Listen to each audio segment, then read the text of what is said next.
میرے واجب احترام دوستوں اور بزرگوں، مضمون ہمارا یہ بیان ہو رہا ہے کہ جو مسلمان گناہوں میں پھنسے ہوئے ہیں، ماحول کی وجہ سے، نفس اور شیطان کے غلبے کی وجہ سے، اور وہ بیچارے یہ سمجھتے ہیں کہ یہ گناہ ہماری دنیا اور آخرت کو تباہ کرنے والے ہیں، وہ گناہوں کو چھوڑنا چاہتے ہیں لیکن انہیں مشکل پیش آتی ہے گناہ چھوڑنے میں، تو بعض کو پھر ہمت ہار بیٹھتے ہیں، مایوس ہو جاتے ہیں، اور بعض ہاتھ کو مارتے رہتے ہیں۔ ان کے لیے اللہ اور اللہ کے پیغمبر نے کچھ ایسے نسخے، کچھ ایسی تدبیریں بیان فرمائی ہیں کہ اگر ان تدبیروں کو اختیار کر لیا جائے تو پھر آدمی کے لیے گناہوں کا چھوڑنا آسان ہو جاتا ہے۔ اور یہ کئی مرتبہ میں عرض کر چکا ہوں کہ اللہ پاک کا دنیا میں جو تقسیم کا اصول ہے دنیا کی چیزوں میں، وہ یہ ہے کہ جس چیز کی بندوں کو سب سے زیادہ ضرورت ہوتی ہے اس کو اللہ پاک اتنا ہی عام کر دیتا ہے۔ اب یہ ہوا ہے، ہوا کی انسان کو ایسی ضرورت ہے کہ ایک لمحہ، ایک سیکنڈ بھی آکسیجن کے بغیر، ہوا کے بغیر آدمی زندہ نہیں رہ سکتا۔ تو اللہ نے ہوا کو کتنا عام کر دیا، امیر سے امیر ترین آدمی، غریب سے غریب ترین آدمی، جتنی ہوا اس کی زندگی کے لیے ضرورت ہے وہ ہر وقت ہر جگہ اس کو میسر ہے۔ اور جہاز آدمی کہتے ہیں وہاں سے گر جائے گا فوراً، وہاں بھی میسر ہے۔ یہ گناہوں کا جو چھوڑنا ہے یہ انسان کی ایک ایسی ضرورت ہے کہ اس کو آکسیجن کی اتنی ضرورت نہیں ہے۔ آکسیجن نہیں ملے گی تو کیا ہوگا؟ زیادہ سے زیادہ موت واقع ہو جائے گی نا بھائی، موت نے تو ویسے بھی آ کے رہنا ہے، اور جب اس کے آنے کا وقت ہوگا تو کائنات کی کوئی طاقت اس کو روک نہیں سکے گی۔ اربا کھربا انسان دنیا میں آئے اور آ کر کے چلے گئے، تو یہ آکسیجن بھی اتنی اہم نہیں، لیکن گناہ ان کا چھوڑنا انسان کی اتنی بڑی ضرورت ہے، اتنی عام ضرورت ہے کہ اگر ایک انسان گناہوں میں پھنسا ہوا ہے تو اس کی دنیا کا بھی چین سکون برباد ہے اور آخرت تو برباد ہو ہی گئی، اور موت کا کوئی پتہ نہیں کسی وقت آ جائے۔ کسی حالت میں اگر موت آ گئی تو کیا بنے گا؟ اللہ پاک نے بھی اتنے نسخے بیان کیے، اتنی تدبیریں بیان کی کہ کوئی بات اس کے دل کو لگ جائے، اسی پر عمل کرنا اس کے لیے آسان ہو جائے، کوئی گولی اس کے کام آ جائے اور یہ گناہ چھوڑنے والا بن جائے۔ یہ مضمون بیان ہو رہا ہے۔ اس سلسلے میں سورہ عنکبوت کی 21ویں پارے کی پہلی آیت تلاوت ہو رہی ہے۔ اس میں اللہ نے 4 نسخے گناہ چھڑانے کے بیان فرمائے ہیں۔ ان میں پہلا جو نسخہ ہے تلاوت قرآن، اس کی تفصیلات بیان ہو چکی ہیں۔ دوسرا جو نسخہ ہے وہ ہے نماز کا صحیح طریقے سے ادا کرنا، اقامت صلاۃ، اس پر بیان ہو رہا ہے اور شاید آج آخری ہے۔ اللہ پاک کا ارشاد ہے ان الصلاۃ تنہا عن الفحشاء والمنکر۔ پکی بات ہے، تاکیدی جملہ ہے، پکی بات ہے کہ نماز بے حیائی اور برائی دونوں سے روکتی ہے۔ اب بیان یہ ہو رہا ہے کہ ہم نمازیں پڑھنے کے باوجود گناہوں میں پھنسے ہوئے ہیں بھائی، تو اس کا ایک ہی سبب ہے، ایک ہی وجہ ہے، اس میں 2 رائے نہیں ہو سکتی کہ ہماری نمازیں 2 نمبر ہیں۔ اللہ کے فرمانے میں بھی کوئی شبہ نہیں ہو سکتا۔ اللہ پاک انسان کے پیدا کرنے والے، انسان کی فطرتی کمزوریوں سے واقف ہے کہ یہ کیسے اس کو بات سمجھ آئے گی۔ وہ فرما رہے کہ نماز گناہ سے روکتی ہے اور ہمیں نماز ہماری گناہ سے نہیں روک رہی ہے، اس کا پھر کیا مطلب ہے؟ اس کا یہی مطلب ہے کہ ہم نماز ٹھیک طریقے سے پڑھ نہیں رہے۔ ہماری نماز 2 نمبر ہے۔ نماز کو 1 نمبر جب تک نہیں بنائیں گے بھائی تو بات نہیں کریں گے۔ نماز جب 1 نمبر بن جائے گی تو انشاءاللہ گناہوں کا چھوڑنا آسان ہو جائے گا اور آپ دیکھیں گے کہ گناہ چھوٹتے چلے جائیں۔ اب نماز کو 1 نمبر کیسا بنایا جائے، اس کے لیے میں نے عرض کیا تھا 4 کام اب تک بیان ہو چکے ہیں، 5واں اور آخری آج بیان کریں۔ سب سے پہلا کام تو یہ ہے کہ نماز کی پابندی۔ ایک آدمی ایک دن دکان پر جاتا ہے، دوسرے دن نہیں جاتا، پھر تیسرے دن جاتا ہے، چوتھے دن نہیں جاتا، دفتر ایک دن جاتا ہے، ایک دن نہیں جاتا، اسکول ایک دن بچہ جاتا ہے، ایک دن نہیں جاتا، تو اس کا یہ جانا جو ہے نا بیکار ہے، اس کا کوئی خاطر خواہ نتیجہ نہیں نکلے گا۔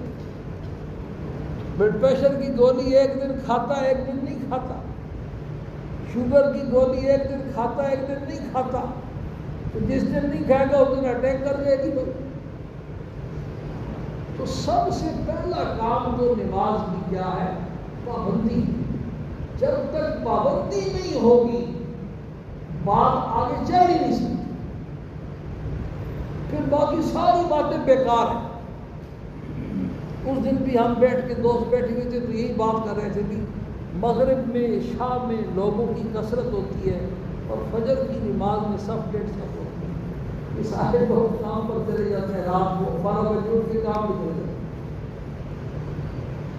یہ گھروں میں ہوتی نہیں۔ اب یا تو پڑھتے نہیں ہیں، پڑھتے ہیں تو گھر میں پڑھ لیتے ہیں، تو بھائی ایسے پابندی جب تک نہیں ہوگی، ساری نمازیں جب تک نہیں پڑھیں گے، اس وقت تک نماز اپنے اثرات نہیں دکھائے گی، اور جب نماز اپنے اثرات دنیا میں نہیں دکھا رہی تو آخرت میں کیا دکھائے گی؟ دوسرا کام جو نماز کو 1 نمبر بنانے کے لیے کرنا ہے وہ اطمینان کے ساتھ نماز کا ادا ہے۔ نماز کو ٹائم دینا ہے، جیسے دکان کو، کھانے کو، دنیا کے سارے کاموں کو آپ ٹائم دیتے ہیں اور وہ سارے کام اطمینان کے ساتھ کرتے ہیں۔ اسی طرح نماز پڑھے، ایسی نماز پڑھے کہ دیکھنے والے کو بھی مزہ آ جائے بھی نماز ایسی۔ ہمارے ایک بزرگ یہاں فوت ہو گئے، اللہ پاک مغفرت فرمائے، جماعت کے ساتھ تھے شعیب صاحب، میں ان کی نماز دیکھتا تھا مجھے رشک آتا، ایسی نماز اطمینان کے ساتھ نماز پڑھے۔ اور تیسرا جو کام ہے وہ جماعت کی پابندی، جماعت کے ساتھ نماز پڑھنے کا اہتمام۔ گھروں میں جو نماز ہے بغیر جماعت کے وہ تو بھائی عورتوں کے لیے، ہماری کلاس میں جو پیچھے بیٹھتے ہیں نا طالب علم، بعض لوگ استاد کے آگے بیٹھتے ہیں نا تو بعض کو ویسی عادت ہوتی ہے پیچھے چھپ کے بیٹھنے کی تاکہ تھوڑا سا سو بھی لیں گے، تو ان کو میں کہتا ہوں یہ جو پیچھے بیٹھنے والے حدیث میں آتا اخروہن من حیث اخرہن اللہ، عورتوں کو پیچھے کرو، اللہ نے ان کو پیچھے کیا، تو یہ پیچھے بیٹھنے والوں میں عورتوں کے جراثیم ٹیسٹ کروا دو۔ یہ گھروں میں نماز پڑھنے والے جو ہے نا اس میں عورتوں کے جراثیم ہے، گھروں میں نماز تو عورت کے لیے آئی ہے بھائی، مردوں کے لیے تو یہ سینہ تان کے مسجد میں آئے ہیں، آگے مردوں سے ملیں، اپنے نمازی دوست بنائے، ایسی محبت آپس میں پیدا ہو جائے کہ یہاں بھی کام آئے وہاں قیامت کو بھی کام آئے۔ تو جماعت کی نماز کی بھائی کوشش کرے، اس کی فوائد حکمتیں اکثر بیان ہوتی ہیں۔ اور چوتھی جو چیز بیان ہوئی تھی نماز کو 1 نمبر بنانے کے لیے، وہ نماز کو سیکھنا ہے۔ نماز ساری عربی میں ہے اور ہم اجمی لوگ ہیں، ہمیں ہا کا، ہا کا، دال کا، زال کا، زا کا، وا کا، ان چیزوں کا فرق نہیں پتا. ان کے ہر ایک کے نکلنے کی جگہ ہیں بھائی. تو جیسے انگلش میں ماشاء اللہ بھارت کر میں بیریا میں مغرب کی نماز پڑھ رہا تھا، وہاں واقع نہیں جاتے تو مغرب کی نماز، ایک بالکل جٹ میرے ساتھ نماز پڑھ رہا تھا. جیسی نماز سے فارغ ہوئے تو اس کے ساتھ چھوٹی سی بچی، وہ پتہ نہیں انگلش بول رہی تھی کیا میں یوں کو پتہ نہیں کیا کہتے ہیں. اب باپ جٹ گئے اسے، اور بیٹی ایسی فصیح انگلش بول رہی. انگلش پر تو زور ہے، ساری زبانوں کی سردار کون سی زبان ہے بھائی؟ عربی. دنیا میں ساری زبانیں کس نے پیدا کی ہیں؟ اللہ پاک نے پیدا کی. وَاخْتِلَافُ أَلْسِنَتِكُمْ وَأَلْوَانِكُمْ إِنَّ فِي ذَلِكَ لَآيَاتٍ لِّلْعَالِمِينَ. تم ایک ہی ماں باپ کی اولاد ہو، تمہارے رنگ مختلف ہیں، تمہاری زبانیں مختلف ہیں، یہ اللہ کی قدرت کی نشانی نہیں تو اور کیا ہے. کوا پوری دنیا میں ایک ہی زبان بولتا ہے، کتا پوری دنیا میں ایک ہی زبان بولتا ہے. ایسا نہیں کہ سعودی عرب کا کتا عربی بولتا، اس کی ایک ہی زبان ہے. مرغ پوری دنیا میں ایک ہی زبان بولتا ہے، اور یہ آدم کا بیٹا پوری دنیا میں پھیلا ہوا ہے، ایک ہی ماں باپ کی اولاد، لیکن اس کی زبانیں کیا ہیں؟ مختلف.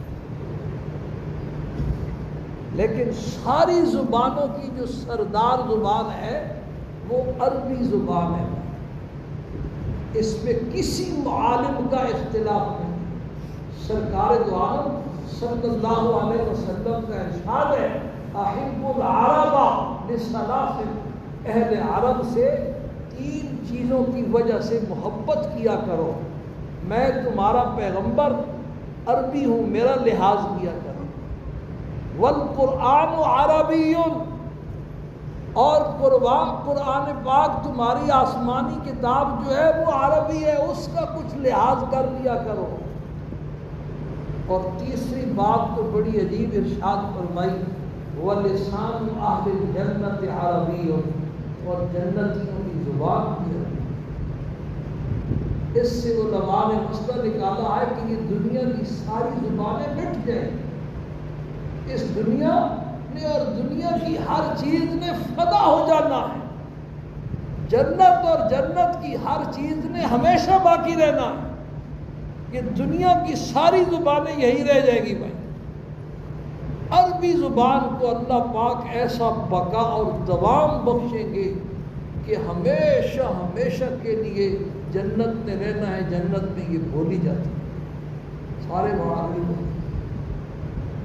اور ایسی کوئی مشینری فٹ ہے کہ بس آنکھیں بند ہونے کی دیر ہے، بندے کی زبان کیا ہو رہی ہے، بیٹھے عربی میں من ربو، ماں دینو، من نبیو. یہ سارے سوال پشتو میں تھوڑی ہوں گے بھیا، انگلش میں تھوڑی ہوں گے. یہ سارے سوال کس میں ہوں گے؟ عربی میں ہوں گے. اور جواب بھی کس میں دے گا؟ عربی میں دے گا. ایسی مشینری اندر میں. تو میں یہ کہہ رہا تھا انگلش پر تو بڑا زور ہے، تھوڑا سا زور ادھر بھی لگا دو. تو نماز اگر اور عربی نہیں سیکھتے تو نماز کم از کم سبحانک اللہم سے لے کر السلام علیکم ورحمۃ اللہ تک، اور نماز میں 10-15 سورتیں جو پڑھتے ہو سنتوں میں نوافل میں فرائض، یہ قاری صاحب سے باتیں رکھا ہے. پھر نماز ایک نمبر ہو سکتی ہے. اگر آپ نماز ساری پنجابی میں پڑھ رہے ہیں تو یہ تو ایسا کہ پتی 2 نمبر ہے، دودھ پاؤڈر کا ہے، اور چائے پکانے والا بڑا ماہر طباخ ہے، تو چائے پھر بھی اچھی نہیں پکی گی. اس لیے پکے گی نہیں، چیزیں 2 نمبر ہے نا. اس لیے ان باتوں پر یہ ساری باتیں، یہ پچھلا سبق میں نے دہرایا ہے. کچھ نئے لوگ بھی ہوتے ہیں تاکہ انہیں بات سمجھ آ جائے. آج آخری بات کر کے اس کو ختم کرتے ہیں. آپ بھی تنگ آ جاتے ہیں، ایک ہی بات بھی کے پڑے رہتے ہیں. اگلی بات میں شروع کرتے ہیں. 5واں جو کام کرنا ہے نا، وہ بڑا اصلی کام ہے۔ نماز کو ایک نمبر بنانے کے لیے یہ 4 کام تو بڑی ضروری ہے۔ یہ 4 کرو گے تو پھر 5واں ہوگا۔ 5واں کام یہ کرنا ہے کہ نماز کو توجہ اور دھیان کے ساتھ ادا کریں۔ اس کو کیا کہتے ہیں؟ خشوع کہتے ہیں۔ سرکار دو عالم صلی اللہ علیہ وسلم کا ارشاد ہے کہ میری امت میں سے سب سے پہلے خشوع اٹھایا جائے گا۔ خشوع کا کیا مطلب ہے؟ بھائی نماز کو توجہ اور دھیان کے ساتھ پڑھیں۔ میری امت میں سب سے پہلے خشوع اٹھا لیا جائے گا، ایسا اٹھایا جائے گا کہ مسجد نمازیوں سے بھری ہوئی ہوگی، اور اللہ پاک کی شان مولوی صاحب سمیت ایک آدمی بھی ایسا نہیں ہوگا جو خشوع کے ساتھ توجہ اور دھیان کے ساتھ نماز پڑھنے والا۔ اور بالکل اب یہی صورت حال ہے۔ خشوع یہ نماز کی روح ہے۔ اگر خشوع نہیں ہے تو پھر یوں سمجھو کہ نماز بے جان ہے۔ اور اس کی یہی مثال ہے، حکیم صاحب کی گائے کمزوری ہے، بکری کی یخنی دیا کرو، اور یہ لے آیا مردہ بکری کی یخنی، مردہ بکری کا گوشت لے کے آ گیا اور اس کی یخنی بنا کے پی رہا ہے روزانہ، اور جیسے جیسے پی رہا ہے کمزوری ایسے ایسے بڑھ رہی ہے۔ کسی سیانے نے سمجھایا ہوا اللہ کے بندے، تو جو مردہ بکری کا گوشت جو پی رہا ہے تو پھر یہ کمزوری تو بڑھنی ہے، یا کسی ایسے پنساری سے دوائیاں لے کے آ گیا ہے جس کی دکان پر برس سے جڑی بوٹیاں خشک پڑی ہیں، ان میں جان ہی نہیں۔ مردہ جڑی بوٹیوں سے جو نسخہ بنائے گا، جو معجون بنائے گا، جو کشتہ بنائے گا، تو وہ کیا رنگ لائے گا؟ تو بھائی خشوع تو نماز کی روح ہے، نماز کی کیا ہے؟ جان ہے۔ جب تک توجہ اور دھیان سے نماز نہیں ہوگی، نماز ایک نمبر ہونے کا سوال ہی پیدا نہیں۔ بے شک بڑے خوش اطمینان کے ساتھ نماز پڑھے، جماعت کے ساتھ نماز پڑھے اور پابندی کے ساتھ نماز پڑھے، لیکن توجہ ہی نہیں ہے نماز کی طرف، نہ پتہ ہے رکوع کا، نہ پتہ ہے سجدے کا، بس شروع کیا 4-5 دکانوں کا حساب کر کے پھر السلام علیکم ورحمۃ اللہ، پتہ ہی نہیں مولوی صاحب نے آج کون سی صورت پڑھی ہے نماز، کب نماز شروع ہوئی کب۔ تو اس لیے بھائی آخری جو کام ہے وہ توجہ اور دھیان کے ساتھ نماز کیا کرنا ہے؟ ایسی نماز پڑھنا جس پہ توجہ بھی ہو، دھیان ہے۔ یہ مشکل کام ہے۔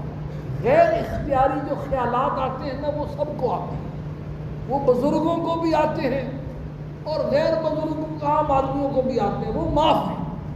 لیکن اپنے ارادے اور اختیار سے اپنے دل اور دماغ کو نماز کی طرف متوجہ کرنے کی کوشش کریں۔ جیسے کچا ڈرائیور ہوتا ہے نا، کچا ڈرائیور وہ جب گاڑی چلاتا ہے تو کیسے چلاتا ہے گاڑی؟ وہ توجہ کے ساتھ کیا کر رہا ہوتا ہے؟ گاڑی چلا رہا ہوتا ہے، ادھر سے نہ آ جائے، ادھر سے نہ آ جائے۔ اور جب ڈرائیور پک جاتا ہے تو پھر وہ بھی غافل ہو جاتا ہے۔ تو کم از کم اتنی توجہ تو ہو نا جیسے کچے ڈرائیور کی توجہ ہے، بھائی میں گاڑی چلا رہا ہوں، روڈ کے اوپر حادثہ ہو سکتا ہے، ہمیں پتہ ہی نہیں ہوتا مسجد میں ہے یا دفتر میں ہے یا گھر میں ہے۔ تو نماز توجہ کے ساتھ جو ہے نا بھائی کیا ہے، دھیان کے ساتھ پڑھو، اور اس کی بندہ کوشش کرے، مشق کرے۔ جب خیال آ جائے نماز کی طرف توجہ کرنے کی کوشش کرے، پھر بھٹک جائے گا، پھر خیال آ جائے پھر توجہ کرے، پھر بھٹک جائے گا۔ اگر پوری نماز میں حضرت تھانوی رحمۃ اللہ علیہ نے لکھا ہے اسی طریقے سے رہا، نماز کی طرف توجہ ہوتی رہی، بھٹکتا رہا، پھر توجہ ہوتی رہی، پھر بھٹکتا رہا، پھر توجہ ہوتی رہی، پھر بھٹکتا رہا، انشاءاللہ کچھ نہ کچھ حاصل ہو جائے گا۔ خشوع والی نماز ایک نہ ایک دن اس کو کیا ہو جائے گی؟ نصیب ہو جائے گی۔ ہمت تو کریں، کے لیے کچھ کام کرنے کے ہیں، ان میں سب سے پہلا جو کام ہے نا وہ بھائی نماز کا ترجمہ سیکھنا۔ نماز کا کیا کرنا ہے؟ ترجمہ سیکھنے کی کوشش کرو۔ بھی ہم آپ کی خدمت کے لیے پچھلے جمعے بھی میں نے عرض کیا تھا کہ ہم حاضر ہیں بھائی، ہمیں استعمال کرو، لیکن پورے ہفتے کو ایک بندہ بھی میرے پاس نہیں آیا۔ میں اپنے ٹائم پر آ کے بیٹھا رہا، لیکن کوئی ایک نمازی بھی میرے پاس نہیں آیا کہ مفتی صاحب میری نماز سن لو۔ یعنی میں جو باتیں کرتا ہوں یہی محسوس کرتا ہوں کہ ایک کان، وہ کہتے ہیں دو کان اللہ نے کس لیے دیے؟ ایک کان سے سنو، دوسرے کان سے نکال دو۔ بھئی اللہ نے دو کان اس لیے دیے کہ خوب سنو، توجہ سے سنو، اس لیے نہیں دیے کہ ایک کان سے سنو دوسرے کان سے نکال دو۔ پورے ہفتے میں میرے پاس کوئی آدمی نہیں آیا، اور قاری صاحب کے پاس بھی نہیں آیا۔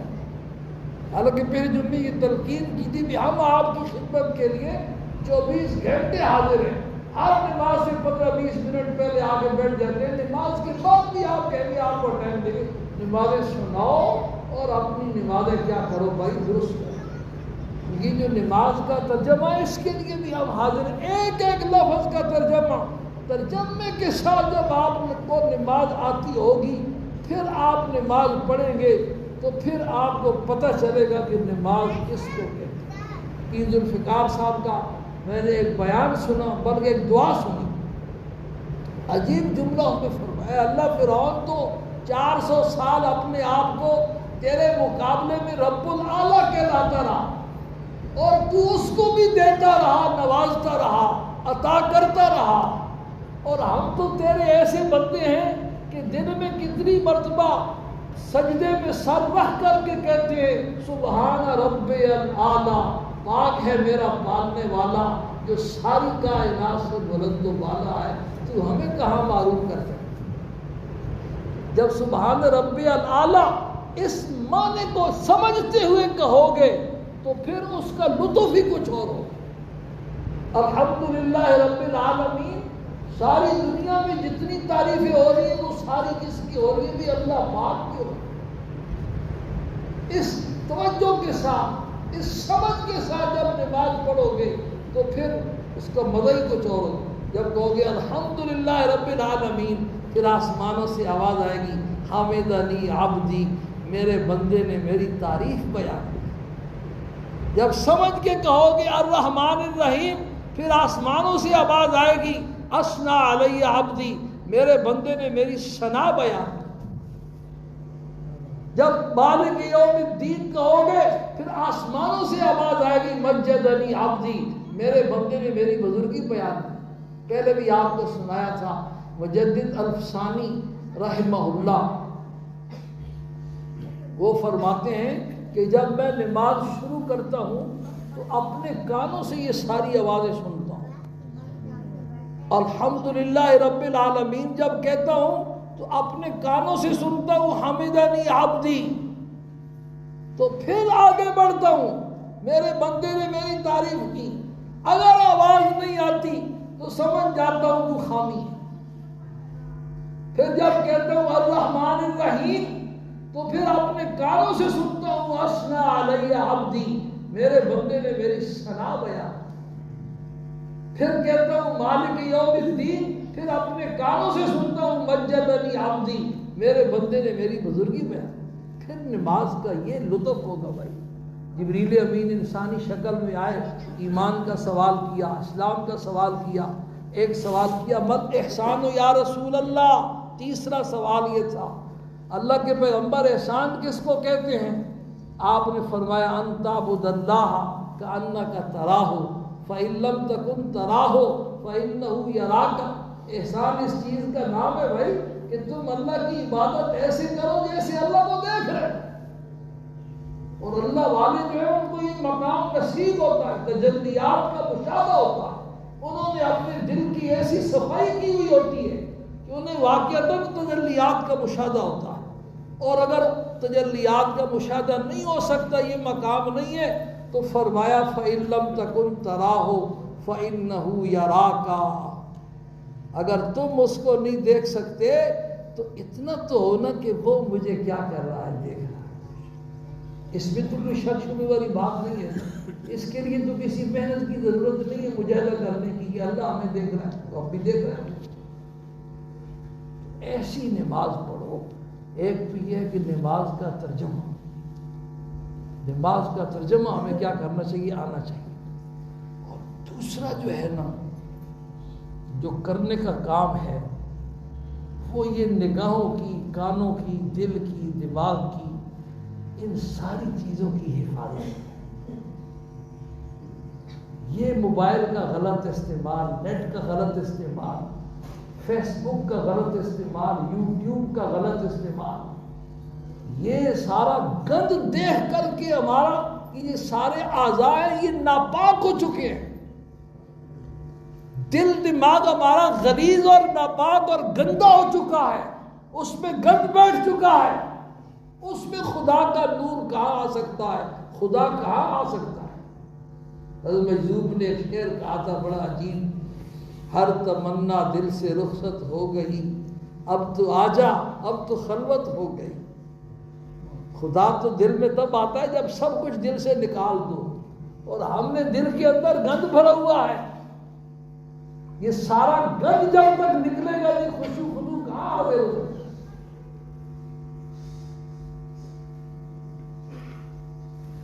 تو ایک تو بھائی نماز کا ترجمہ سیکھو، اور دوسرا جو ہے یہ نگاہوں کی، کانوں کی، دل دماغ کی، ان ساری چیزوں کی کیا کرو، حفاظت کرو۔ موبائل کا ان ساری چیزوں کا غلط استعمال کیا کرو، چھوڑ دو اور ترک کر دو۔ پھر جا کر کے نماز میں توجہ اور دھیان ہوگا۔ جب ساری رات آپ وہ دیکھیں گے، سارا دن آپ غلط چیزیں دیکھیں گے، تو نماز کے 4-5 منٹ میں توجہ بڑھ سکتی ہے نماز کی طرف؟ یہ ممکن ہی نہیں۔ اور ساتھ اس کے لیے ایک وظیفہ بھی ہے، وظیفہ ہے لا حول ولا قوت الا باللہ۔ یہ 500 دفعہ ہر آدمی روزانہ اپنا معمول بنا لے، انشاءاللہ نماز میں جو وساوس اور خیالات ستاتے ہیں اور نماز کی طرف توجہ نہیں بڑھتی، یہ جو وظیفہ انشاءاللہ پابندی کے ساتھ پڑھنے والا ہوتا ہے اس کو یکسوئی نصیب ہو جاتی ہے، اور شیطان اس کا پیچھا چھوڑ دیتا ہے، پھر اس کو نماز میں توجہ۔ تو بہرحال نماز کو ایک نمبر بنانے کی کیا کریں گے، کوشش کریں گے، تو پھر یہ نماز ایسی نماز ہوگی کہ ہمیں گناہوں سے بچانے والی ہوگی۔ آخر میں نہیں کہنا چاہتا لیکن مجبور ہو کر کے مجھے بہرحال کہنا پڑتا ہے، پہلے اس دن مغرب میں کہا تھا، مغرب میں یہ حال تھا کہ نہ بجلی تھی نہ پنکھے تھے، اور درس کا بھی ناغہ ہو گیا، تو سوسائٹی والوں کو میں نے سنائی 2-3، تو ان کو آج شرم آئی تو 2 نئی بیٹریاں لے کر کے آ گئے۔ آج پھر سنانی پڑے گی۔ ہر جمعے اکثر یہ حال ہوتا ہے گرمیوں کے موسم میں، 4-4 کروڑ کی کوٹھی